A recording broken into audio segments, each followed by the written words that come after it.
आभार। मुझे तुम कुछ भी कह लेना मगर नाराज मत होना।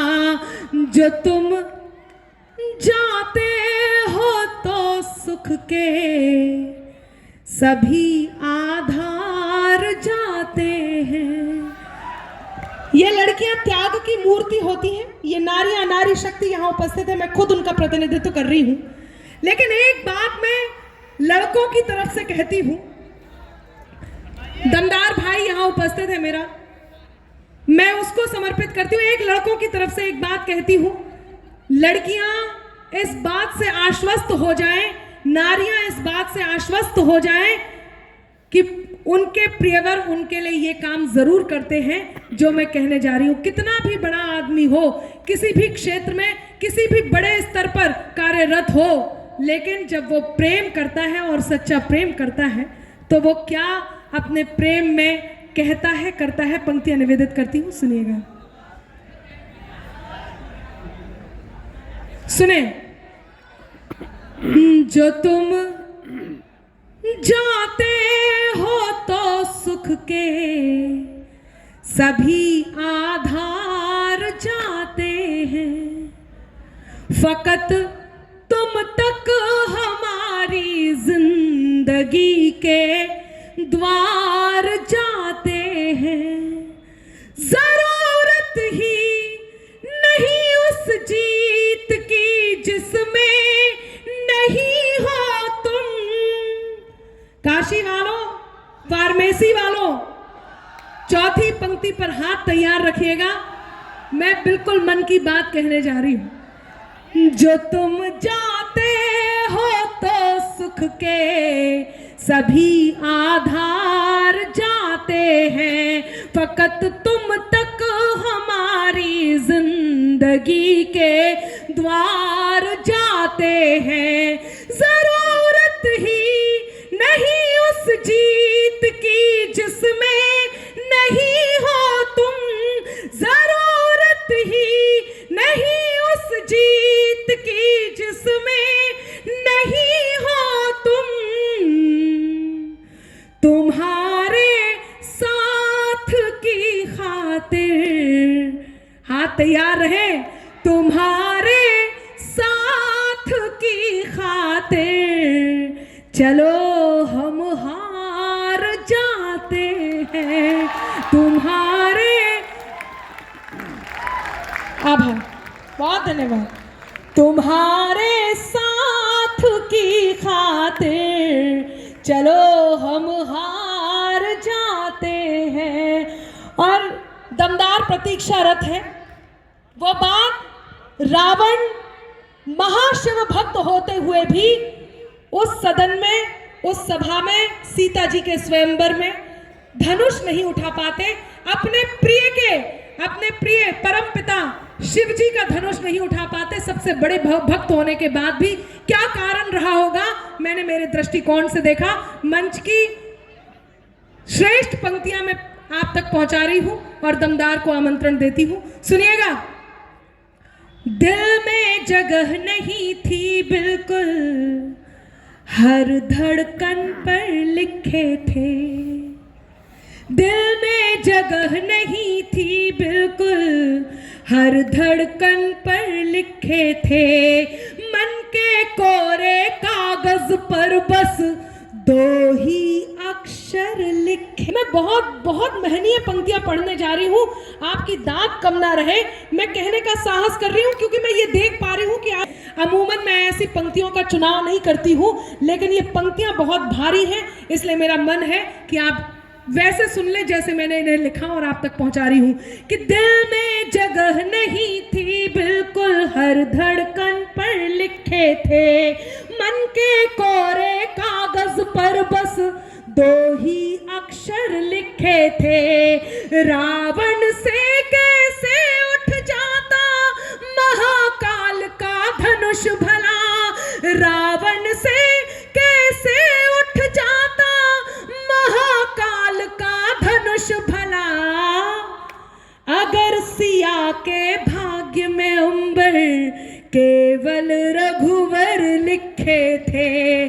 अगर सिया के भाग्य में अंबर केवल रघुवर लिखे थे, अगर सिया के भाग्य में अंबर केवल रघुवर लिखे थे। धर्म पे संकट आन पड़े तो धर्म निभाना होता है। आप में से कितने लोग हैं जो देवर हैं, जो रिश्ते में देवर हैं, जिनके पास उनकी भाभी हैं? मैंने इस बात का जिक्र इसलिए किया है यहां पर, सुनिएगा, इस बात का जिक्र इसलिए किया है क्योंकि मैं एक बहुत प्यारे से रिश्ते की बात माइक से करने जा रही हूं, और वो रिश्ता आप सुनेंगे तो आपको अभिभूत होगा अपने आप पर। ये सुनने के बाद आप अभिभूत होंगे कि ये बात आपने सुनी है। सुनिएगा कि धर्म पे संकट आन पड़े तो धर्म निभाना होता है। समय ही निर्णायक होता जब समय को आना होता है। दमदार तुम्हारे अगवानी में ये 4 पंक्तियां रख रही हूं। आप सबने कभी ना कभी अपने आप को लक्ष्मण की जगह पाया होगा, तब मैं 4 पंक्तियां लक्ष्मण को समर्पित करती हूं, उनके प्यारे से रिश्ते को समर्पित करती हूं और आप सबको समर्पित करती हूं और दमदार को आवाज देती हूं इन 4 पंक्तियों से कि धर्म पे संकट आन पड़े तो धर्म निभाना होता है। समय ही निर्णायक होता जब समय को आना होता है। जिसका हो आदेश उसी भाई की कसम दे भाभी तो, जिसका हो आदेश उसी भाई की कसम दे भाभी तो। लक्ष्मण रेखा खींच के लक्ष्मण को मिट जाना होता है। लक्ष्मण रेखा खींच के लक्ष्मण को मिट जाना होता है। लक्ष्मण रेखा खींच के लक्ष्मण को मिट जाना होता है। एक बार जोरदार तालियां हो, दमदार बनारसी हमारे बीच। के 40 पंक्ति सुनाया इन्होंने। बहरहाल मैं पुनः प्रणाम करता हूं, आप सबकी उपस्थिति है। सबसे बड़ी बात कि माताएं बहनें आकर के बैठ गई हैं। अब थोड़ा सा और वजन आया है। मैं दोस्तों घंटा भर आपको हंसा सकता हूं। शुरू में आप ट्रेलर दिखा चुका हूं, लेकिन मैं समझता हूं कि ये बनारस है और जब मंच पर इतने बुद्धिजीवी लोग बैठे हैं, एक ऐसी हस्ती जो राजनीति में अपना दखल रखते हैं, जो विकास पुरुष हैं, जो चीज़ों को समझते हैं, जो आपका भविष्य बनाने की कोशिश में लगे हुए हैं, अगर ऐसे लोग मंच पर हों और सिर्फ हंसी मजाक की बातें हों तो मेरा ख्याल है कभी सम्मेलन का उद्देश्य अधूरा रह जाना। मैं चाहता हूं कि कुछ अलग हटके सुनाऊं। ये बनारस है, बनारस के लोग हंसी और ठहाका लगाना जानते हैं, तो गंभीर और संजीदा बातों पर ध्यान भी देना उतना ही उन्हें आता है। मैं इस विश्वास से कुछ सुनाना चाहता हूं। मेरे पास मुझे लगता है कि कुछ ऐसी कविताएं जो मैं जल्दी मंचों पर नहीं पढ़ता, मंचों पर हाथ से पढ़ने के लिए मुझे जाना जाता है, लेकिन बनारस का झंडा बरदारी करता हूं, इसीलिए कि बनारसी सिर्फ हल्लड़ या हंसी मजाक के अलावा कुछ नहीं जानते हैं। ये मिथ्या भ्रम लोगों का तोड़ने की कोशिश भी करता हूं मैं। मुझे माननीय विधायक जी बैठे हुए हैं, यहाँ के विकास पुरुष के नाम से लोग इन्हें जानते हैं, आदरणीय चाचा जी अवधेश सिंह जी। मैं इनसे पहली बार मिल रहा हूँ, सच बता रहा हूँ। नाम तो बहुत सुना था, आपसे आदरणीय मुलाकात भी हो चुकी थी, लेकिन आपसे मैं पहली बार मिल रहा हूँ। इसके पहले मैं बड़े भाई डॉक्टर राकेश सिंह जी से मिल चुका था। 2-3 मुलाकातें हुई। कैसे कोई व्यक्ति किसी को अर्श से उठाकर फर्श तक पहुंचाता है, मैंने रिंटू भैया को देख करके जान लिया। अब उत्तर जबान पर आई जाए भैया। मैं समझता हूं किस तरह से, देखिए आपके भी फील्ड में टांग पकड़ के खींचने वाले लोग ज्यादा होते हैं, हाथ पकड़कर खींचने वाले लोगों की संख्या कम होती है। ऐसा एक व्यक्ति हमारे मंच पर हो और मैं चाहूं आप ताली बजाएं उसके लिए डॉक्टर राकेश सिंह रिंटू जी, जो लोगों का हाथ पकड़कर खींचने का काम करते हैं। मुझे इस बात की खुशी है, माननीय विधायक सैयद राजा जी यहाँ बैठे हुए हैं, आदरणीय सुशील सिंह जी, डॉक्टर अनामिका अंबर जैन जी ने इनको लेकर के इतनी टिप्पणियां की कि इन्होंने मन बना लिया कि इस बार होली का कवि सम्मेलन अपने विधानसभा क्षेत्र में रखेंगे और अनामिका जी को बुला के मन भर सुनेंगे। दोस्तों, अभी अभी सरस्वती पूजा का पर्व बीता है। आप सबके हवाले से मेरा भ्रम तोड़ना नहीं, जितनी भी लड़कियां बैठी हैं, लड़कियों की संख्या देख रहा हूं, जितनी बहनें बैठी हैं, मैं आपके वकालत में एक छंद देना चाहता हूं। लड़कों के हाथ भले खामोश रहें, लेकिन कोई लड़की अपने हाथ नहीं रोकेगी, मुझे यह विश्वास है। अब तक जो दौर रहा, यह सरकार बनने के पहले तक, मेरा ख्याल है अभी भी छुटपुट खबरें कुछ देखने को मिलती हैं, लेकिन उस तरह से नहीं देखने को मिलती हैं। लड़कियों को सिर्फ दबाया जाता रहा है या फिर सजावट का सामान समझा जाता रहा है। वो बच्ची रहती है तो बाप की सत्ता के अधीन होती हैं, बड़ी होती है तो पति के सत्ता के अधीन होती हैं, और बड़ी होती हैं, बूढ़ी होती हैं तो बेटों के सत्ता के अधीन हो जाती हैं। मैं समझता हूं इस समय का जो दौर चल रहा है, आज बनारस के ही सड़कों पर ऑटो चलाती हुई भी लड़की मिलेगी और अभी अभी फाइटर जेट उड़ाती हुई भी लड़की आपको देश की सेना में देखने को मिलेगी।